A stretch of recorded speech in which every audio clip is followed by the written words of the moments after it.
half in the bag.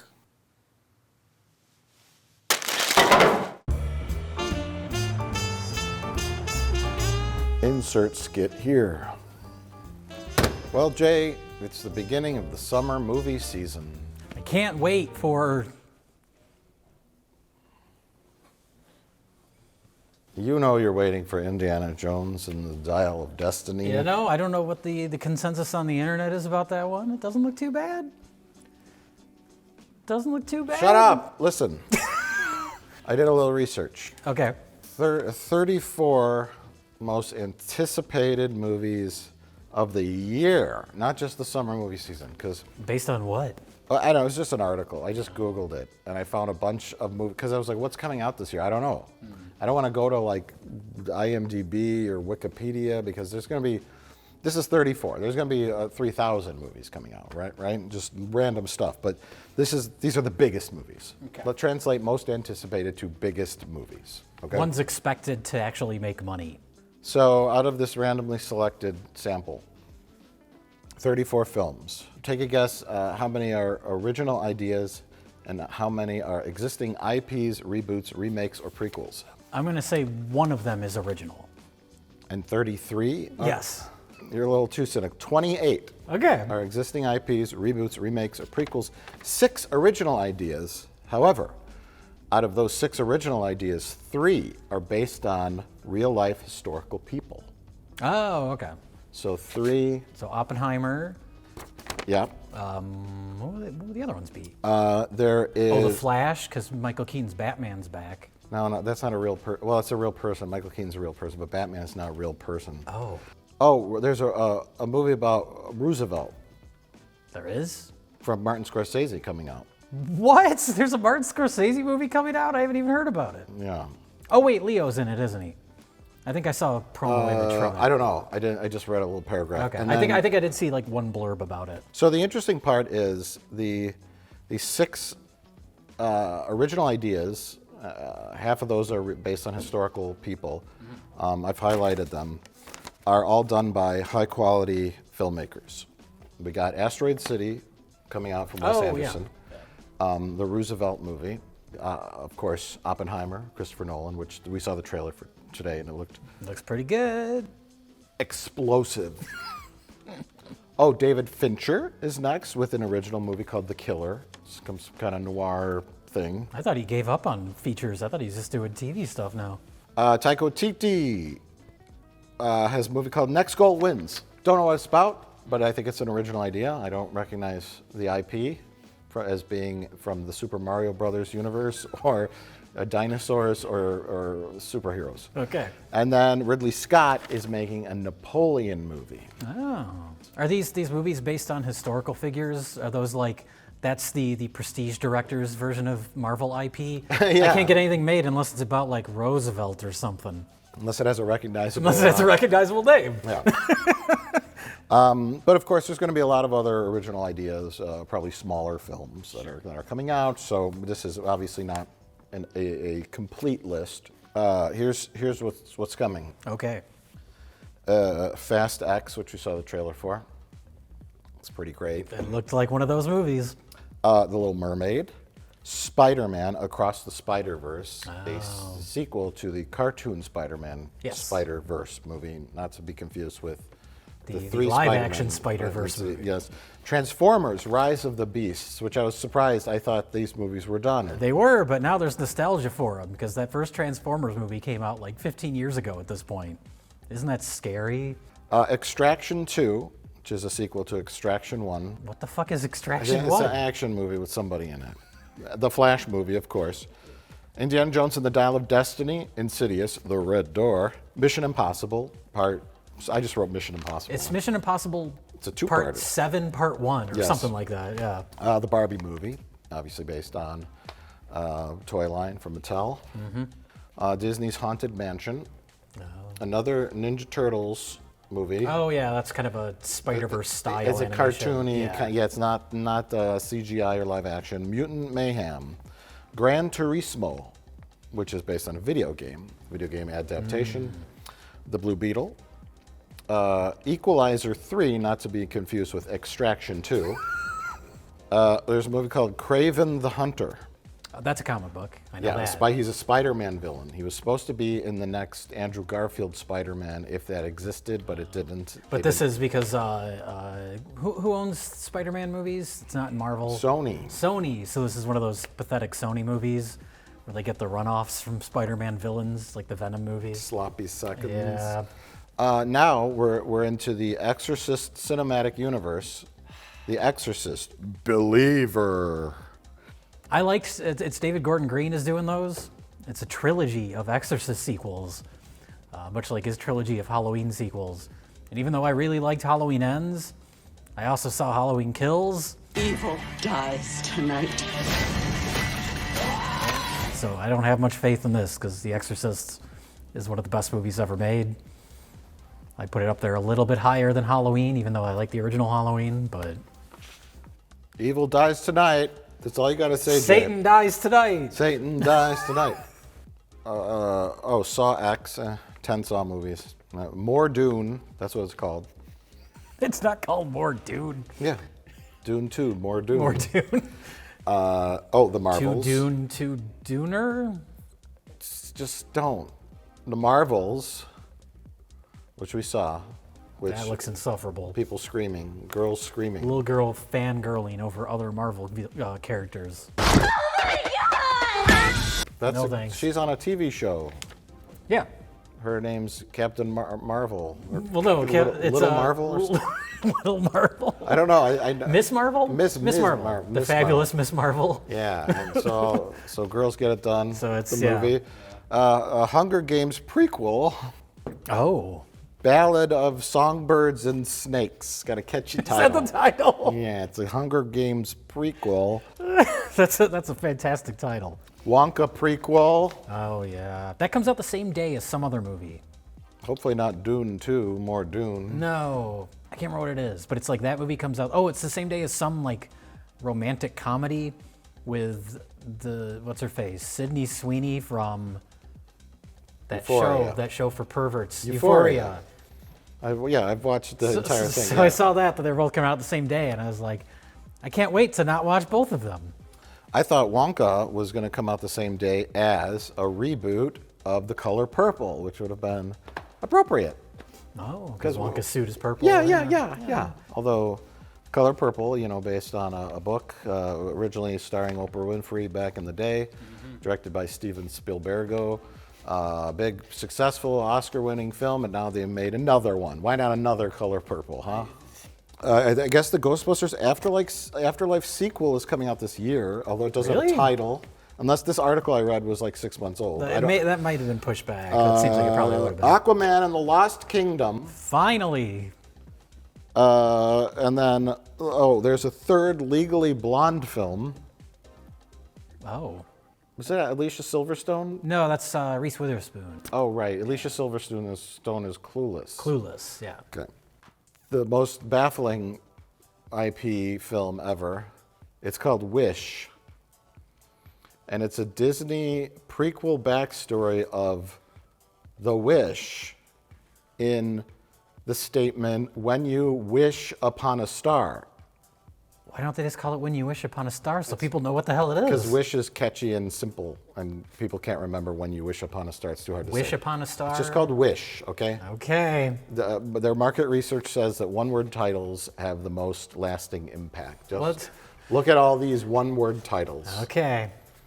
Well, it's funny because there's that website Wish where it's like cheap knockoff of popular brands. Oh. So all these live action remakes of Disney movies feel like the Wish version of the animated movies. Okay. Moving on to paper number 2. Paper number 2. So the first Guardians of the Galaxy came out 2014. Yeah, almost a decade ago. And then the next one, 17. Same date, 5/5, 17. Oh, okay. And so I did a little research, and because you wanted to watch this, normally we skip Marvel movies now. These fall outside of the Marvel movies. Because you like James The Gunn. Guardians I movies know. work on their own. Yes, they are different and more fun. Yes. So we skipped Spider-Man Far From Home, which I eventually watched. Yeah. Shang-Chi and the Legend of the Ten Rings, The Eternals, which I think that's like the least liked of all these Marvel yeah, movies. it kind of flopped. Wakanda Forever, but Black Panther 2. And then we didn't watch Ant-Man and the Wasp: Quantumania. No. And Do you add all the TV shows on there too? I don't have the TV shows. I didn't go into that. But upcoming, The Marvels, Captain America: New World Order, Thunderbolts, Blade. Oh yeah, that keeps getting pushed back. They did like a complete rewrite of it or something. Deadpool 3. They brought back Hugh Jackman. Good. Avengers: The Kang Dynasty and Avengers: Secret Wars. Can't you just feel the anticipation for the next Marvel Avengers film? When I read this list, I don't see movies. I see threats. like I don't know. Armor Wars, and then a sequel to Shang-Chi. I think that's in the far future, but that appears to be what's the upcoming Marvel slate. But yeah, there's a little pickle with Jonathan Majors. Yeah, I don't situation. know. Also, because now the writer's strike is going on, so I don't think they can do any. I guess I read that the Kang character was supposed to show up on Loki season 2, which has already been shot. Oh. And if they want to recast Kang, they can't now because of the writer's strike, so they can't reshoot anything. So that's like, what are they going to do with that? Just hold off on it? I don't think anybody knows. Marvel's keeping their mouth shut at the moment about the whole Jonathan Majors situation. I don't know. Kang the Conqueror is the new iconic villain in the MCU. Yeah, I don't know what you do there. You panic. You panic at a point where you can't rewrite or reshoot anything, though. Don't they vet these people? I mean, I know the one incident happened after the fact. But yeah, but now they've reached into his past and found all sorts of yeah, past there was incidents. like all I saw was like more allegations, more women coming forward that he did bad things. I don't know. Yeah. I didn't read anything, but that's pickle. Yeah, no. It's cool. His biceps are a little thin? They are. They're a little thin. I gotta say, it doesn't quite. Pardon me. Didn't mean to. Hope that's a welcome touch. I didn't mean to. Consent is so important. I'm so sorry. It's all good. I'm so sorry about that. Yeah.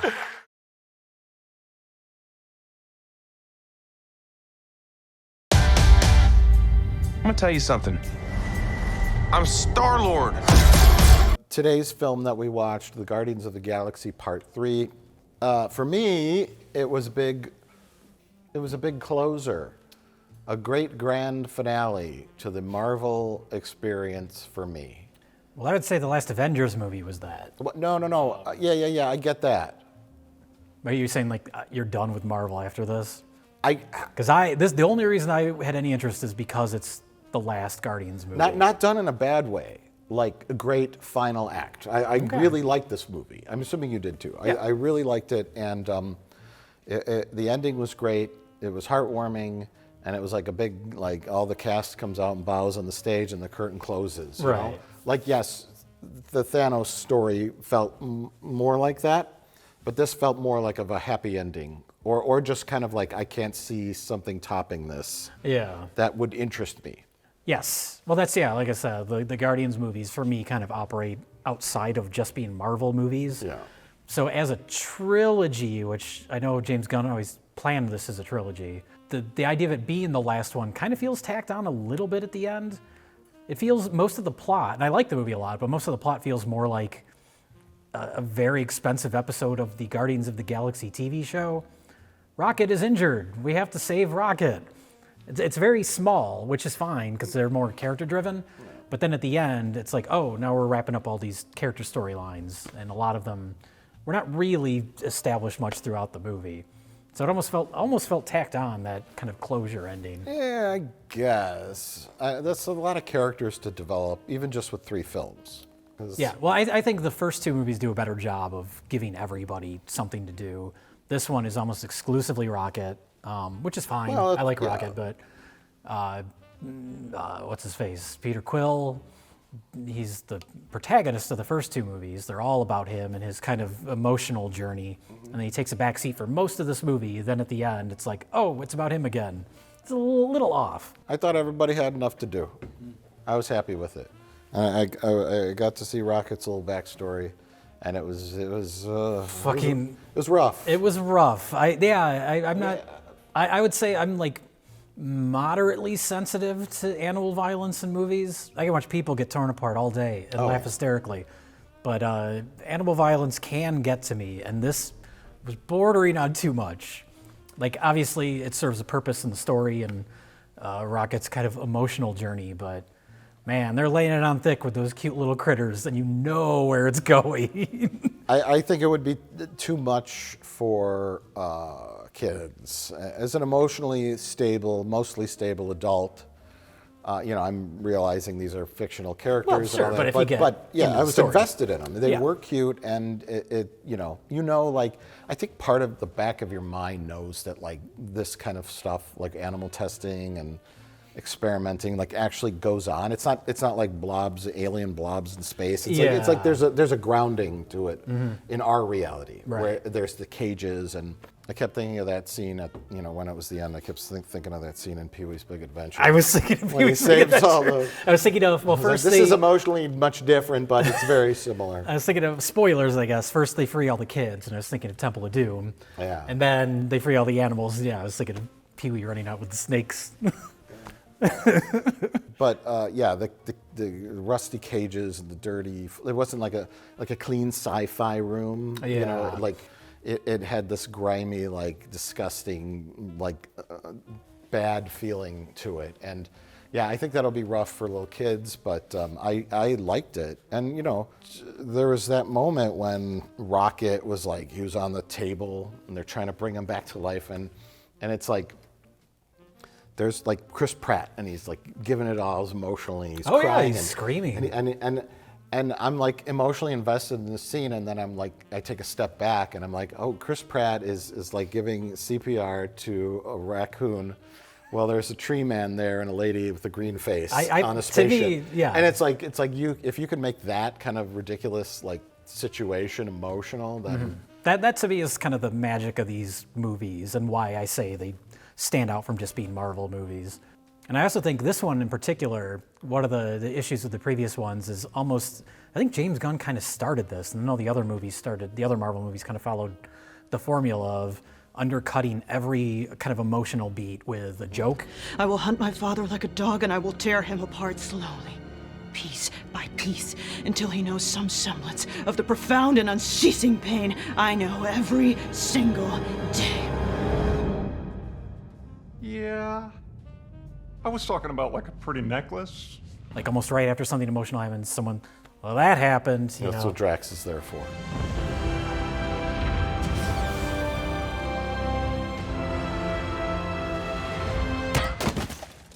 Mantis, look out! Yeah, and there's a few moments, but there's a lot more in this one than the other two where he really lets the dramatic stuff just play out, and it doesn't end in a joke, which makes it more absurd that it's, weird, slimy bug creatures and Rocket Raccoon and all this stuff, but he has enough confidence in the material to just let it play out, as weird as it is. Yeah, I would say this is my favorite of the three by far. I thought the first one, like I'm having trouble remembering. It's been almost 10 years. I think I just watched it that one time, but there was a novelty to it with the mixtape and the music and the wacky crew. Very different from Avengers. They were just sort of like misfits, and so there was a freshness to it. It didn't really matter what the plot was. That was the Golden People, right, on the planet. That's the start of the second one. Oh, that's the second one? I don't even remember. I just remember, like, tonally it was fun and lighthearted, and, the action scenes are good, and it's well directed. And then the second one was Kurt Russell as, like, the god ego. It's his dad, And so there's an emotional connection there. Yeah, and that one I just felt a little, like weighed down by, and didn't quite enjoy that one as much. And then this one knocked it out of the park. I really don't have many negatives, if any. Saying goodbye. It's time. Is a-hole. Lot of fun. My only real complaint is that it focuses so much on Rocket that everybody else feels more like supporting characters as opposed to an ensemble. And then the idea of it being a closure to the entire thing comes about at the very end, But other than that, It's a passing of the torch. They pass the torch to Rocket as the new leader of the Guardians of the Galaxy, Jay. I think that's just a little cute ending. Eventually, give it a few years and Marvel's going to be making another one of these, but James Gunn is out, so to me, this feels like the conclusion of a trilogy. Sure. But yeah, I just love the inventiveness of some of the weird fucking set pieces and planets, that weird membrane planet they go to, or the control panels are just piles of Nickelodeon gack that you stick your hands in. It was like a living space organism. Nathan Fillion was in a Michelin Man costume. He was wearing they look like the David Lynch's Dunes, the Herconians in that big fart man. It looked like that. Yeah, there was a piss fountain. I don't know if you noticed that. That was like bone structures. Yeah. The movie's just like overwhelming with visual creativity and costumes and all those, and then the alternate Earth with forcibly evolved creatures that are like all kind of simpletons. It's just like Earth, except with these weird mutated animals. Yes, and the villain too was a good villain. I didn't hear the word revenge once. No. He was a true villain that I disliked and wanted them to beat. Well, he goes out of his way to make you dislike him, going back to all the animal abuse stuff. Yeah, I know that can be cheap, but he, I like when Chris Pratt said something. He's like, I don't need to hear your whole monologue about how your mother never loved you. It's like, okay. I don't need another speech by some impotent whack job whose mother didn't love him, rationalizing why he needs to conquer the universe. He's like a megalomaniac, or what is it called? Like, you have God complex or something like that. He was trying to create. He was very vicious and awful, and he did bad things to Rocket, and we all love Rocket Raccoon. Yes. So not an overly complex villain in terms of his personality, but his actions, fine. I'll take it. I'll take it over I want revenge. Oh, sure. Yeah, and I do like that. Like I said, this feels more like an episode of a TV show or something, but I do like that they didn't feel the need to go bigger with the final movie. It's a more personal, in terms of the basic story. The other ones are about both the first and second movie. There's even a joke in the second movie about, we got to save the entire galaxy again. Here, there's more of a personal connection with Rocket to what the bad guy's doing, and it's not about saving the entire universe. So it's more character-based story. Yeah, I understand that the plot was Rocket-heavy, Rocket-centric, but you had the Drax, everyone call him stupid, but them realizing that his thing is it can be a good father, or he was a good father, and then he's the only one of them that's not miserable. Yeah, I'm glad Peter Quill. We're going to say spoilers at the beginning of this, but I'm glad Peter Quill didn't fall in love with, or rather, Gamora fall in love with Peter Quill, because that would have been too. It's all about discovering who you are and where you belong, and ultimately it's about family. That is the gist of it. I look around at us, you know what I see? Family. It's true. Literally. There is that scene, speaking of the Gamora stuff, because I think I mentioned this when we talked about maybe one of the Avengers movies, because Gamora dies in that. Thanos throws her off a cliff. And so they bring her back from another timeline, so she doesn't have the personal connection with all these characters. And they deal with that in this movie, but there's that scene on the living organism planet when they're on the elevator, and Peter Quill is explaining all this, and it seems like the most passive-aggressive writing from James Gunn. We used to be in love. Yeah, she was my girlfriend, only she doesn't remember it because it wasn't her. Because her dad threw her off a magic cliff and she died, and then I lost my temper and nearly destroyed half the universe. And she came back out of the past. There she is. Everyone else who died in the past stayed dead, not her. Why? Was it the magic cliff? I don't know. That's some freaking Infinity Stone scientist. Because he had all these movies planned out, and then they throw that monkey wrench into it with the Avengers movies. He's like, how do I write around this? That whole scene, I could just smell the passive aggressiveness in the writing. He's like, they threw her off a magic cliff. Yeah, or he's irritated that this is the situation he's in. Well, it made for a nice new dynamic between them, though. Oh, yeah. Like No, she's it a ended totally up- different character, and I like that. It adds that wacky comic book stuff to it. Yeah, and I wasn't sure if it was going to work out, but I like where they left it, where, yeah, like you said, they didn't go she falls in love with him and we're right back where we were. She goes off on her own path, and there is a spark between them, but they don't push that too much. If Peter Quill pushed it too hard and she unwillingly sort of semi-agreed to be his new love interest, Chris Pratt would never hear the end of it. That's the plot of that one after movie, right? Passengers, yeah. So I'm glad he's like, oh, you are who you are. You're a different person, And then she goes back and she has a happy reunion with all of her nasty pirate friends. That's where she belongs, And Nebula, I keep wanting to call her Nova. Nebula decides to live on the colony inside the Godhead to raise a community because she never had a family. Thanos was a dick to her and all that. And I don't know. Yes, it was rocket-centric, but Peter Quill going back to his home and saying, I'm done with this adventure.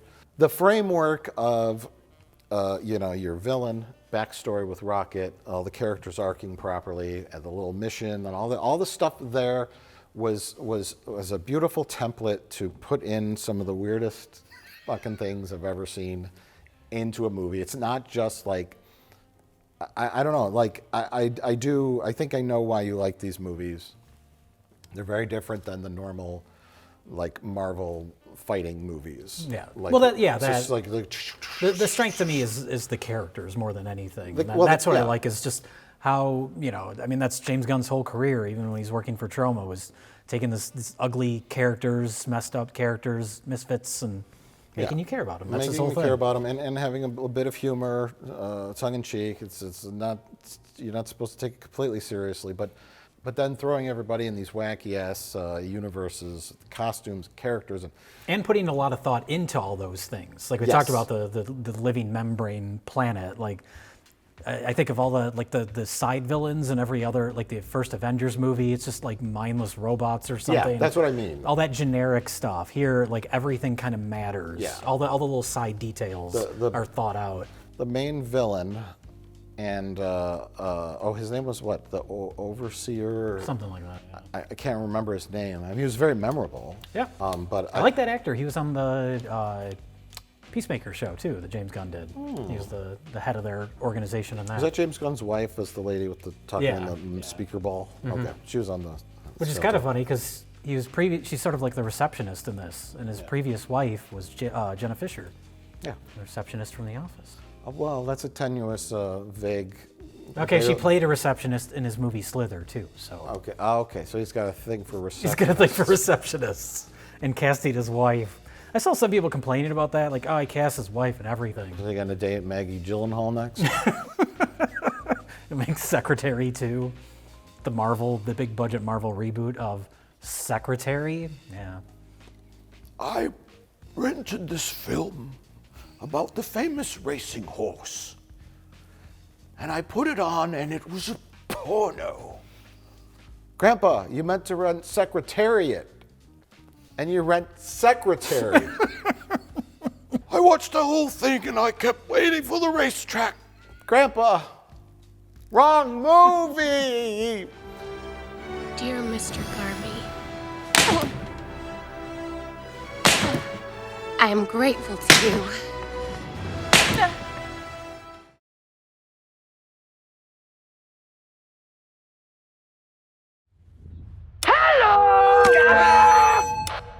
You were right.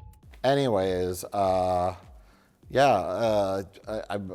hard to, my brain can't process all the things that happened in this film, but But it never feels overwhelming like some of these movies do. Where you're like, all right, we're at the third act. Now we have all the explosions. there was just, if I were to come up with a critique, if I were to have a little hiccup, there was just like maybe a 5-minute little chunk. I think it's when they were going on trying to fly. There's 3 spaceships to get on board the bigger ship. Oh yeah. It's like rockets in one ship, and then it became like Marvel a little noise. visual overload. And, Yeah. and I'm like, just jump on it, or do something like that was a little too much. But then they have to fight a giant mutant warthog, and you're like, all right. Yeah, it was like a checkout mode. Yeah. Like the checkout mode was almost like the knob was turning. I almost had that It was point. like the Man of Steel knob Yeah. when it just like that knob just turned on like right after the credits started. I almost had that point when they're trying to leave, and then the Adam Warlock character comes through the door. It's like, now we gotta have a fucking fight scene, but then he just collapses. All right, James Gunn knows what he's doing. Who was that actor? I've seen him in so many things. His name's Will Poulter. He was in that We're the Millers movie with it's that kid. Jason Sudeikis. I've seen him in so many things. He was originally cast as Pennywise in the It movies back when it was Cary Fukunaga, but I confuse him with the other guy who was in the Santa Clarita Diet. You don't. They look similar, and I kept thinking it was that kid. And we're like, no, it's not that kid. I've seen that guy before, but yeah, he was a fun character too. Because he's a dumb bad guy, and he finds his place. He finds his true family at the end. Yeah. It's heartwarming, heartbreaking, action-packed, creative. And then, of course, you have to expect that it's going to be witty and funny, as it was. What? Push it down. I am pushing down on it. Push the button. It looks like you're pushing the keyhole. The what? There's a button under the handle. Press that in. less so, and this isn't a negative thing, but less so than the other two. It was relying less on humor than I think the other two were. Sure. They would have those moments of kind of fun banter between the characters, but like I said, they didn't undercut every fucking dramatic beat with a joke. Right.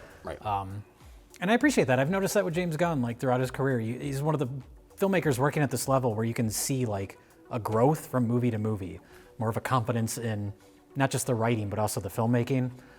Like I rewatched his Suicide Squad movie recently because I hadn't seen it since we did it for the show. Mm-hmm. And just his direction, I mean, in this movie, there's that whole hallway fight at the end, and we're whipping around, and you never get like disoriented as far as what's happening. We're just getting little glimpses of what everybody is doing in that fight. Plays out perfectly. Yeah, the one take. Shot. That's a little gimmicky now, the fake one take shot where it's all stitched together with CG. But it's well executed in terms of what shots it lands on, what it goes to next. Well, it's like that's the last fight that the Guardians of the Galaxy are going to do as a team. You gotta have something big. Guardians of the Galaxy Volume 3, rated PG-13. Was the dog in the other movies? The dog was introduced in the Guardians of the Galaxy holiday special that James Gunn did. Cosmo, what use is telekinesis if you can't even aim? You want to do it? Do it! Okay. That special, it's like an hour long. It's mainly focused on Drax and Mantis. Peter Quill is sad. They're on that nowhere planet that this movie starts and ends on. And he's sad around Christmas because Gamora's gone. So they decide to cheer him up by going to Earth and kidnapping his favorite actor, Kevin Bacon. So you get a Kevin Bacon cameo. And was this on Disney Plus? It was a Disney Plus thing, yeah. It's cute. It's like an hour long, maybe a little less. Oh, but I've never heard of it. But that establishes, that they live on that planet. It also establishes that Mantis and Peter Quill are related, which they mention once or twice in this, that they're brother and sister.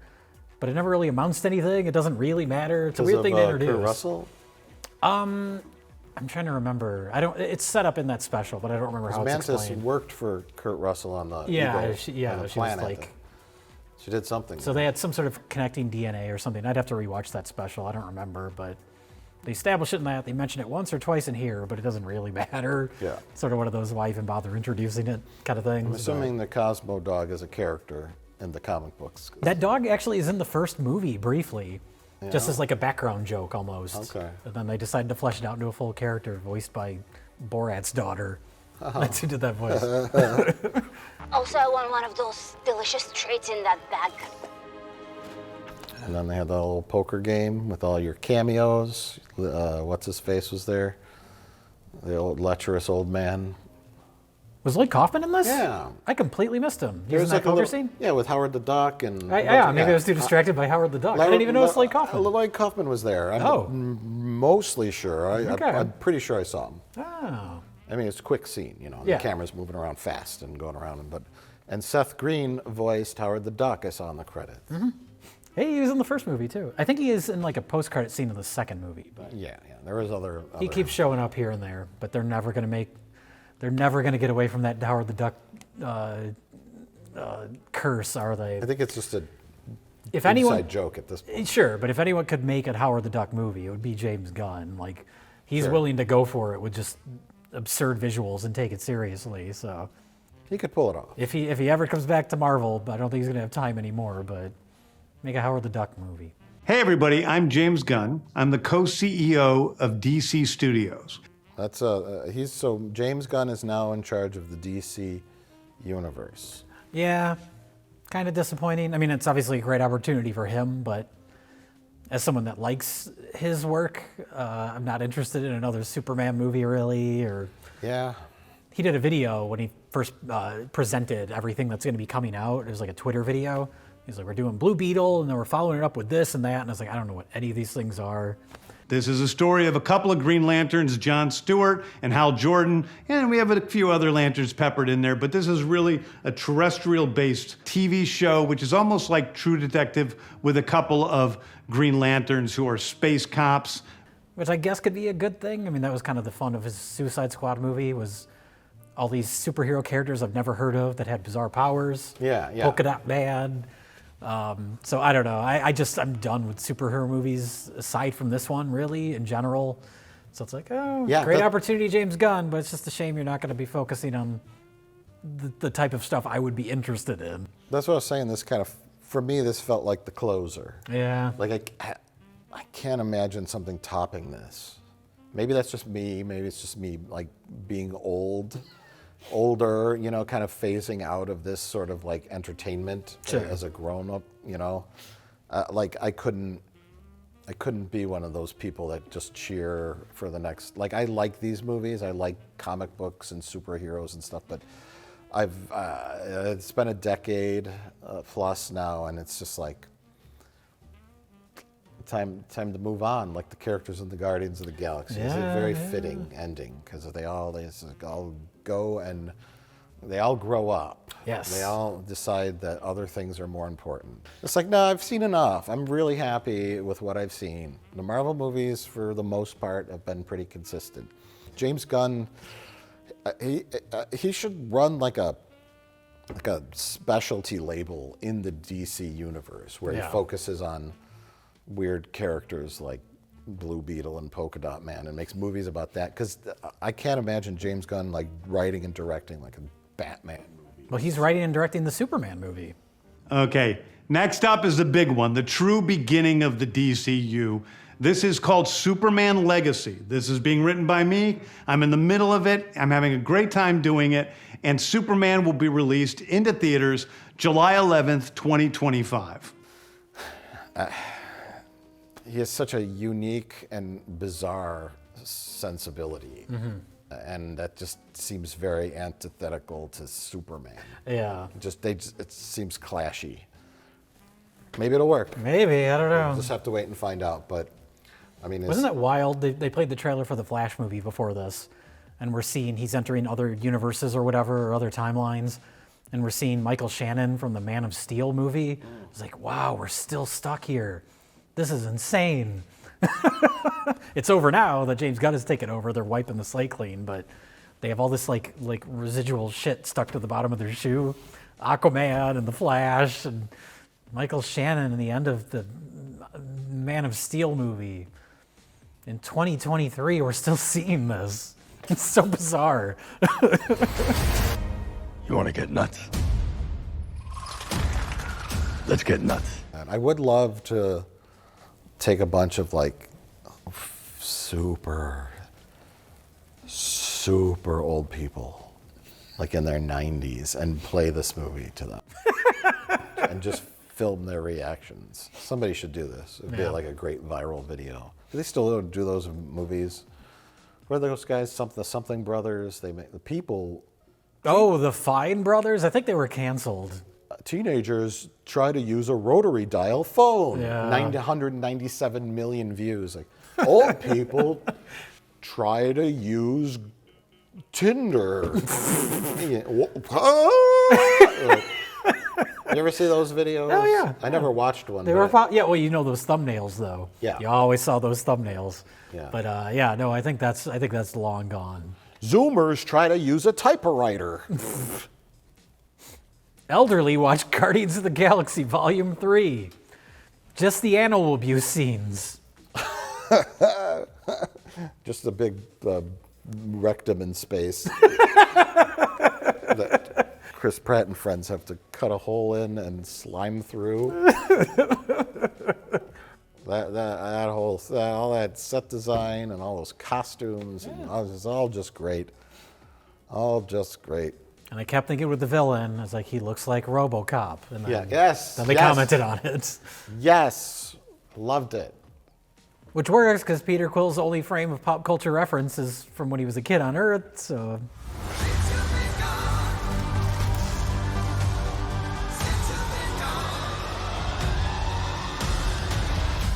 Great times. And even a very good theater-going experience. Nice and quiet. Yeah, yeah. With the exception of the screen. And I was outraged. Or it wasn't centered properly or something? No, Jay, you know these things. Well, the film shape was scope. Yeah. Widescreen. Yes. Not letterbox, not 16 by 9.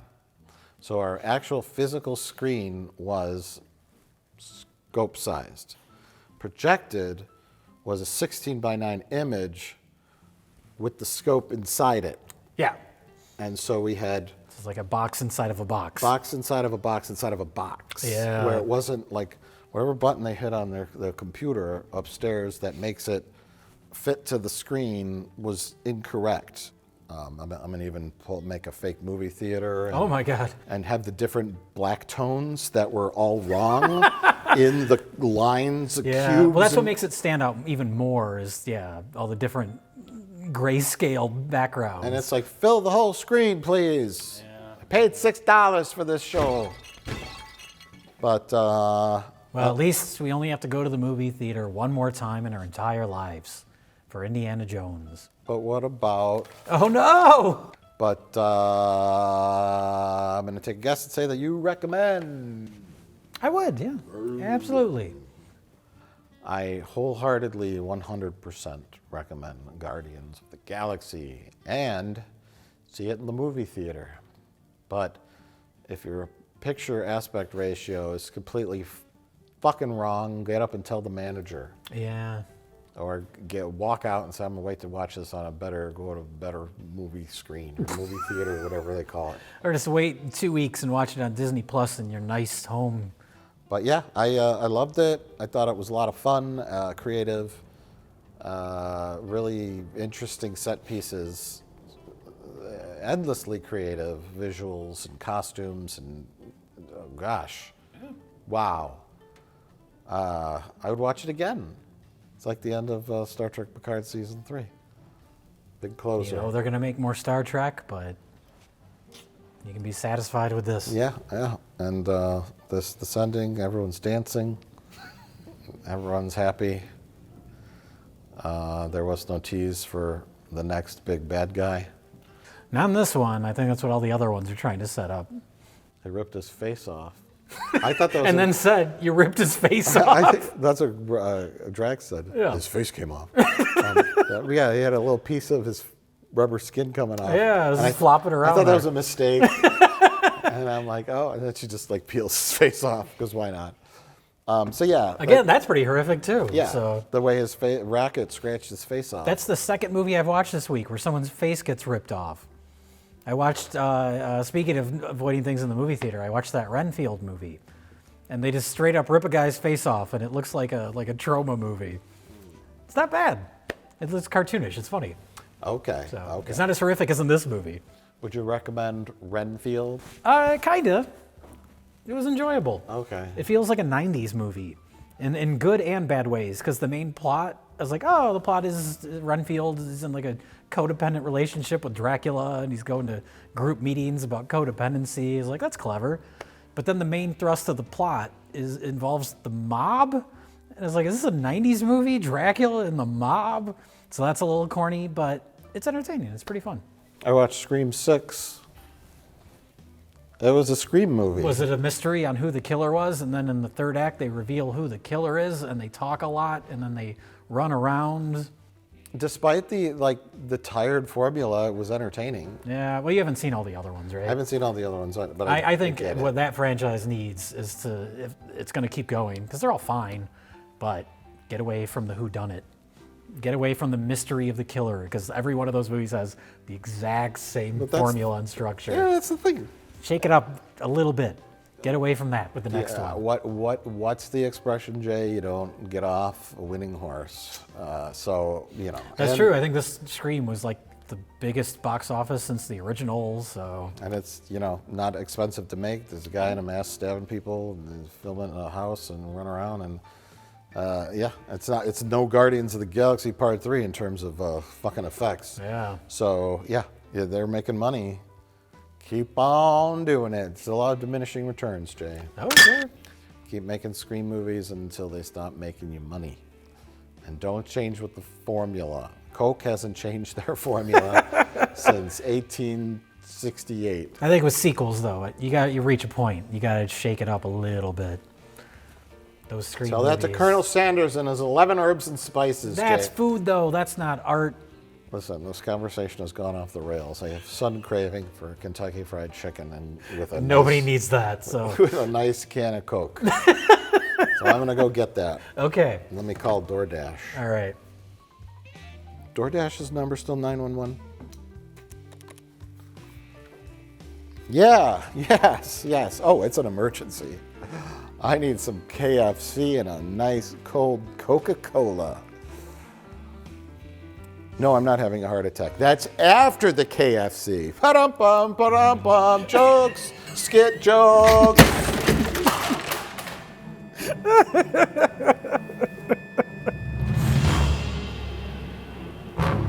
I have to go now.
Are you still there? Yeah, a side of mashed potatoes too.